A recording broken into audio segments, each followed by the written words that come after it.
You're probably like me, and this isn't your full-time gig. Whether you're doing YouTube or you're working in your shop, aside from doing all the filming stuff, you're busy and a lot going on. And we just talked about this just recently in an episode, but I wanted to circle back around and apply it specifically to shop organization. You and I have talked a lot about shop organization. In fact, we've done a whole series on it here. It's something that I think you struggle with. It's definitely something that I struggle with. And I've been taking some of my training and knowledge as a counselor and applying it in different ways, not just in theory, but in practicality here in the shop. Today, we're going to dive into it again. I'm Mike, and you're watching My Car Shop. Let's recap briefly the things that you have found the most effective. Number one, deal with the trash. Go around and look at the trash that's accumulated in your work area and clean that up and throw it away. And in fact, I'm going to do that right now. What if I didn't get all the trash? Oh no, oh no. Remember that we're not looking for perfection, we're looking for progress. In the process of dealing with trash, I found things like this box that these control arms go in, etc. So the next step in the process is to deal with the simple stuff. So what's simple stuff? Simple stuff is the stuff you know where it goes. It has a home. Having a home for everything is the biggest key to any kind of organization, especially shop organization. So I'm looking at tools. Picking up the trash took me 5 minutes, and you may not be able to see it, but I see a huge difference already in the workspace. So now I'm going to go around and deal with the simple stuff, and when I come back, I'm guessing you'll see even more of a difference. And this is going to take me a little more than 5 minutes, but not a lot longer, just a little. 12 minutes. Got all the tools squirreled away. They're not all put back perfectly. The simple ones, the easy ones that were like hanging on the pegs and stuff, those are away. There's a few things here on the tray because my container's full of crap that doesn't belong.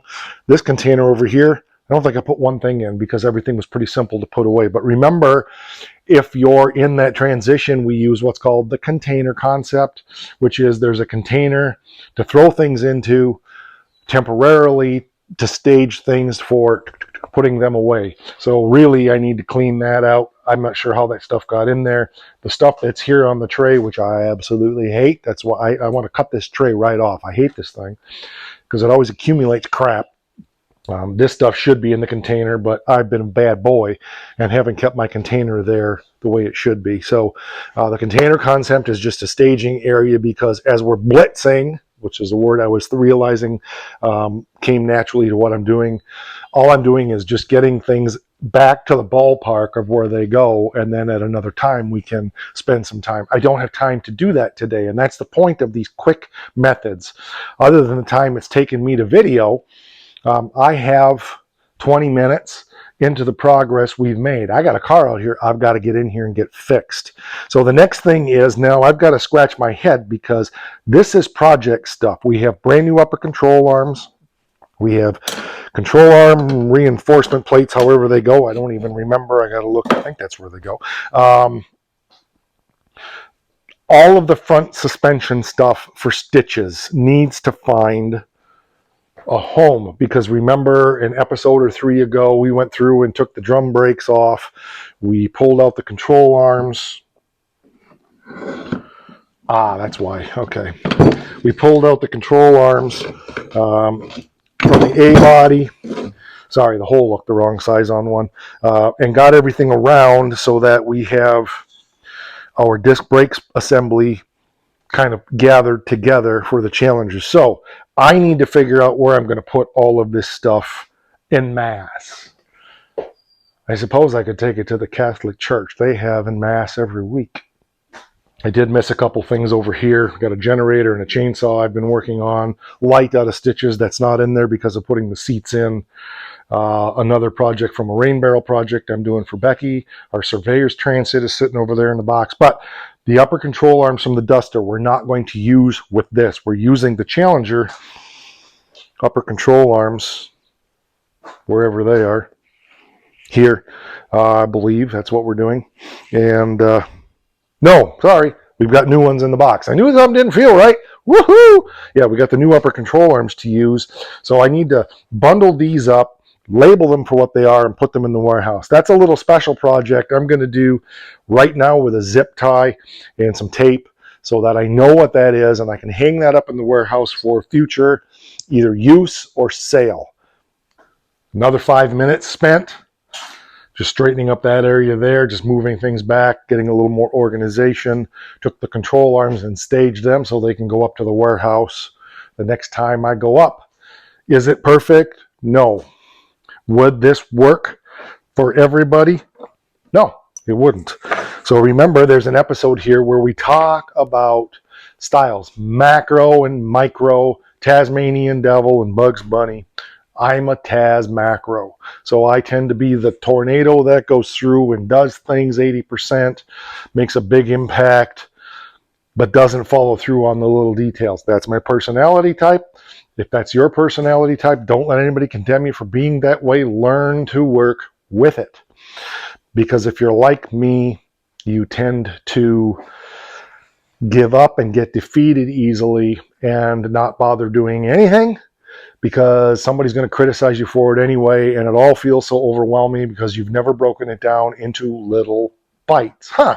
There's that little bite stuff again. Now, if you're a Bugs Bunny micro, this isn't going to be good enough for you, but you can still apply the principle to get things to the point that you can start to deal with that last 20% that matters the most to you. A lot of Bugs micros, that gets overwhelmed. They won't even bother trying because there's just so much. So the very same things that I'm doing here as a Taz macro, you can do as a Bugs micro. And of course, yes, there are Taz micros and there are Bugs macros and all kinds of other stuff. We've talked about all that here, but I just want to kind of expose you to these principles again because we have so many new people here on the channel. Becky tends to be a Bugs micro, and big messes are completely overwhelming. And she'll admit that taking little bites out of things consistently is very helpful. And yeah, you get a Taz helping, and things may not be done perfectly, but it does move things forward quickly. And then, like even in the kitchen, I do almost all of the cooking, and I try to do some of the cleaning. I know better than to do all of it because I don't do things the way that she would prefer they're done. But I can get a blitz done and make things so it's not so overwhelming for her when she walks in the door after work, and make it so that that last 20% is something she'll actually enjoy doing because the big mess is kind of reined back in and dealt with and the dishes are put away and stuff like that. So anyway, now we've got to deal with this. I'm scratching my head. And I think what makes the most sense is to put these right back where we got the drums. There's a shelf unit in the back room that the upper control arms and drums were on for the Challenger. Let's just leave that. There's a chunk on there also. I think the chunk is a 292 case. Sorry, it's a 741 case to 742 case, 291 gear. Non-posi, for those who like it when you call a Mopar Sure Grip a posi, because we got to put a posi in the Chally, but we're going to put in a 323 posi, okay? That's what the Chally needs. So I think we're going to put this stuff on that shelf. My buddy Chris, whom you guys know so well, he's going to be here within a few weeks, I'm guessing, and we're going to get that back room dealt with because we're going to put that great big winch upstairs and get a lot of stuff lifted up out of there and turn that back room into what my vision has been for it. So anyway, in the meantime, this will go back there and we'll go from there. Voila! That's simple. Another 5 minutes to put that stuff on that shelf back there and to put away the fender stand. And that's one of the things I know guys have suggested. Why don't you get yourself a folding table? Well, I could. I have 4 fender stands that most of the time are just hanging on the wall. There's 2 hanging up and there's one out there and there's one there. I like using the fender stands with plywood because I already have them. Why not use what you have? Because it's versatile and so forth, rather than having a table that I have to keep taking up and down. And yeah, so I just like the fender stands because I've already got them and I don't have to buy something else. I don't have to find something else. I don't have to store something else.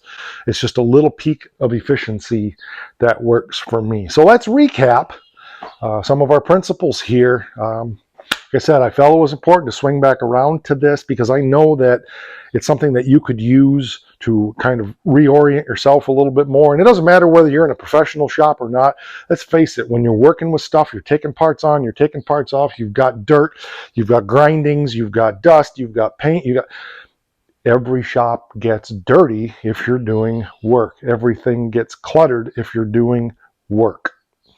Somebody made the suggestion, why don't I get a cart to, like a cart, four-wheel little cart to put my stuff on, and then I can just roll it around. Well, I don't have a lot of room to roll anything around at this stage of the game. That doesn't mean that I may not do something like that in the future. In fact, for the rotary tables, for the mill, they're on the floor, and I cannot pick those things up unless I'm really feeling my Wheaties that day.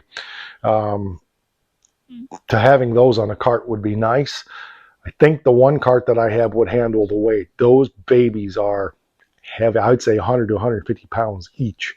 So it has to be a pretty hefty cart. But again, I'm always looking at the footprint of what things eat up here in the shop. And yeah, I got gross inefficiencies. I got a pile of crap over there, and 80% is good enough for today because I've got to get a daily fixed. I've got the parts for the Blue Mini, and that's what's coming up next here. That's what the point of this was. So I want to push a broom around the shop, but I just want to encourage you that just like we use little bites on projects, use little bites on your shop. I've been putting stuff away for, probably 2 weeks, just a little bit here and there. But today, because I needed this space, I needed to just push back the funk of about 6 different projects and get after it. I still got a few things outside to deal with.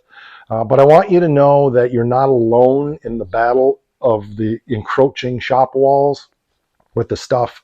And if you apply these simple principles, take them and run with them and do your own thing with them, call them what you want, or just sit there and laugh at me and say you're an idiot, Mike. But I promise you, a large percentage of the population struggles with exactly the same thing that you and I do in one way or another. So that'll do it. I'd like to hear your comments. Drop them down there. It's been a while since we touched on this, so I've revisited some of the principles, but there's a whole playlist here on the channel on shop organization and so forth. I would highly encourage you to check it out. I think you'll find it extremely beneficial. Also, we have channel memberships here for as little as $5 a month. You can be a member of the channel and get access to member-only content, which includes videos and also just text posts, pictures, things like that. And you'll also get sneak previews of videos that are coming. Like this one is going to be airing sometime in mid-August. I'm filming it on July 2nd. And chances are when I drop this in a few days, it'll become a member preview video that channel members will get to watch. $5 up to $25 a month gets you a membership with different perks at different levels. If you want to pay more than that, we're happy to receive that too. If you want to send me stuff, my email address is down there in the description. Also, we have merchandise. The link is down there in the comments to the Schultz Sign Company over on Etsy. There's 2 search boxes. When you click the link, there's the Etsy search, and then there's a Schultz Sign Company search. Search there for MKS, and you'll find us. All right, that will do it. Yeah, I appreciate you spending some time here in the shop, and we will catch you on the next one. Don't forget, it's important.